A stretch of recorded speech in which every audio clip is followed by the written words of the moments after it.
keburu nih untuk sholat. Alhamdulillah keburu mas. Imam lah. Mas aja. Oke deh. Allahu Akbar. Allahu Akbar.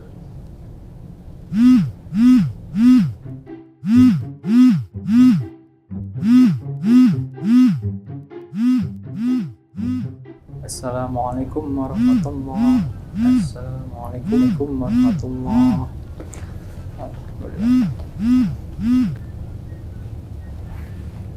Astagfirullahaladzim, El. Udah sholat itu langsung zikir, jangan main HP. Jangan lu nggak khusyuk lagi sholatnya. Iya nih mas, soalnya ada yang nelfonin terus. Astagfirullahaladzim. Lo harus tahu nih, ada tips sholat khusyuk dari ceramah Ustadz Ehwal. Oh gitu mas. Mana? Bismillahirrahmanirrahim. Assalamualaikum warahmatullahi wabarakatuh. Pemirsa yang dirahmati Allah, sholat adalah ibadah paling agung dalam syariat kita. Sholat merupakan doa, merupakan media kita berkomunikasi dengan Allah Azza wa Jalla. Nah, level paling tinggi ketika kita menunaikan sholat ini adalah ketika kita bisa menunaikannya dalam keadaan khusyuk. Nah, terkait khusyuk ini mungkin kita sering mendengarnya, tapi tahukah kita apa makna dari kata khusyuk itu sendiri? Kayak menurut para ulama, khusyuk itu artinya adalah tatma'inna qalb. Maksudnya apa? Ada ketenangan hati. Nah, maksudnya apa ketenangan di sini? Ketenangan hati maksudnya adalah hati kita terkoneksi, mempunyai korelasi dengan ayat yang kita baca, dengan bacaan-bacaan sholat, dengan munajat kita kepada Allah Subhanahu wa Ta'ala selama menunaikan sholat. Nah, tadi kita sudah tahu makna khusyuk itu apa, tapi tentunya ini merupakan tantangan yang cukup berat, karena level yang lebih tinggi lagi, level maksimal lagi dalam menunaikan sholat, kita bisa mampu mempertahankan performa ini selama mungkin. Dari awal sholat sampai akhirnya nanti. Dimulai ketika kita takbiratul ihram sampai nanti salam. Ada cara-caranya, ada tips-tipsnya bagaimana caranya kita mencapai kekhusyukan di dalam sholat itu sendiri. Nah, nanti akan kita beberkan. Yang pertama, itu caranya adalah kita harus singkirkan terlebih dahulu apapun potensi-potensi yang memungkinkan kita terdistrak ketika menunaikan sholat. Misalnya apa? Kayak handphone misalnya, atau bunyi dari televisi, atau suara anak-anak misalnya, kita jauhkan terlebih dahulu.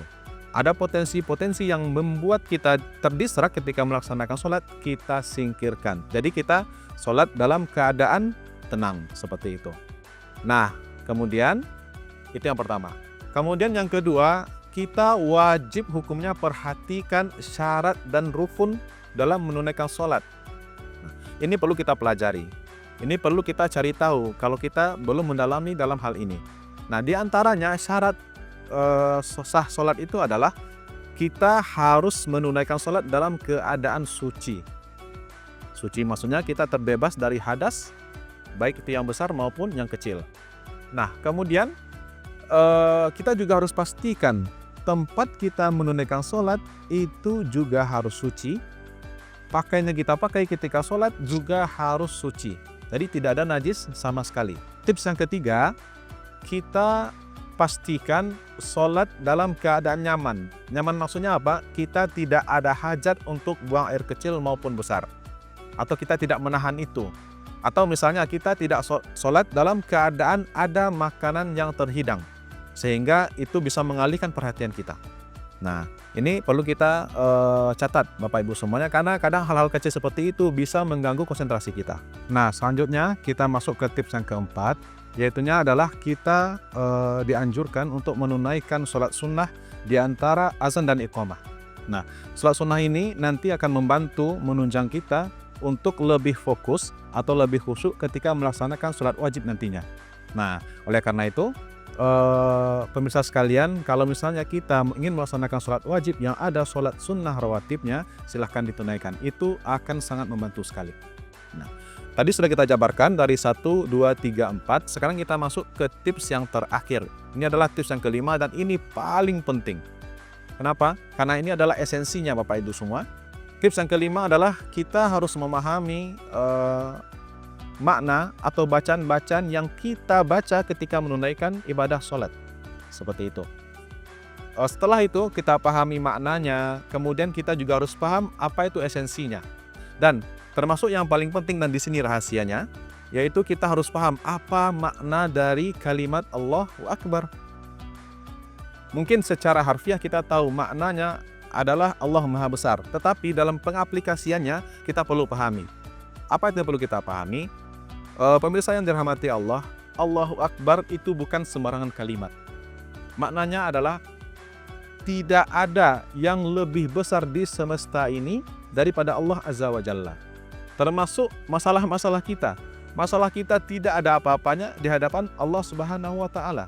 Nah, oleh karena itu kita ketika sudah menghadap kiblat, mempersiapkan semuanya tadi dari nomor 1 ke nomor 4, ketika kita takbir Allahu Akbar, yang harus kita pahami kita menghadap zat yang maha besar, yang mana tidak ada yang lebih besar dari Allah, dari zat yang akan kita hadap, seperti itu.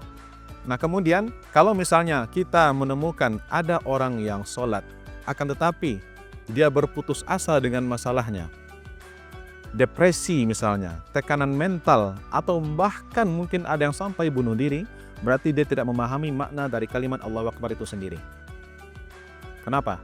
Karena dia ketika sholat melafazkan Allahu Akbar, akan tetapi batinnya, hatinya tidak mengakui itu.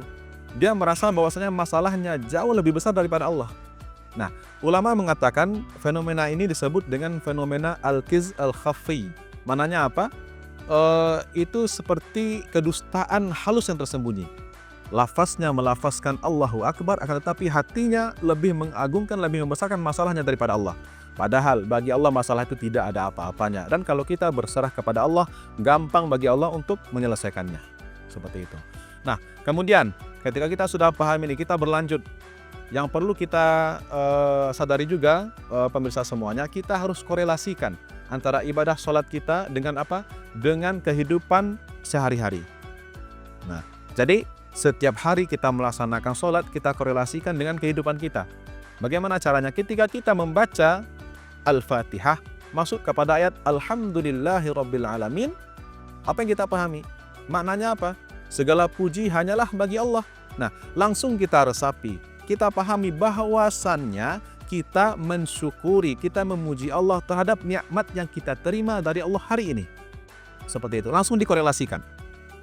Nah, kemudian ketika kita sampai kepada kalimat Iyyaka na'budu wa iyyaka nasta'in misalnya, hanya kepadamulah kami menyembah dan hanya kepadamulah kami meminta.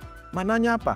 Jadi maknanya pemirsa sekalian, ketika kita ada masalah, tempat kita mengadu, tempat kita berpulang hanyalah kepada Allah semata.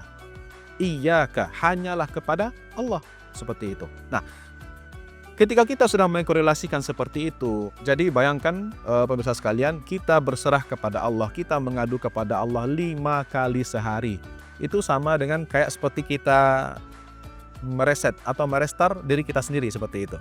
Jadi setiap masalah-masalah kita adukan kepada Allah, setiap ada masalah kita adukan kepada Allah. Jadi hasilnya nanti memang betul benar-benarlah bahwasannya sholat itu akan menjadi penolong kita. Sebagaimana kata Allah, wasta'inu bis-sabri was-shalah. Minta tolonglah. Dengan bagaimana caranya? Dengan cara sabar dan sholat, seperti itu. Nah, salah satu tanda khusyuk kita dalam sholat, apa itu tandanya adalah lau khasyi'al qalb la khasyi'al jawari.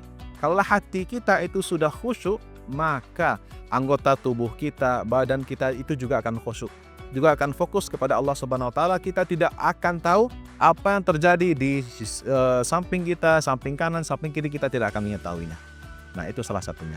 Nah, pemirsa, sekarang sudah tahu kan bagaimana tipsnya atau cara-caranya bisa menunaikan sholat dengan khusyuk. Nah, silahkan nanti diikuti step-stepnya. Kita berdoa kepada Allah, mudah-mudahan Allah mudahkan dan Allah bantu kita dalam menunaikan sholat dengan khusyuk, insya Allah. Terima kasih. Assalamualaikum warahmatullahi wabarakatuh. Tuh gimana udah paham belum sekarang? Ya, iya mas. Insya Allah kedepannya kalau aku sholat aku lebih khusyuk deh. Alhamdulillah kalau gitu. Tapi mas, sebenarnya yang dari tadi telepon itu istrinya mas. Astagfirullahaladzim. Lah iya. Aduh, HP gue dicas lagi. Iya mas. Astagfirullahaladzim. Istighfar mas.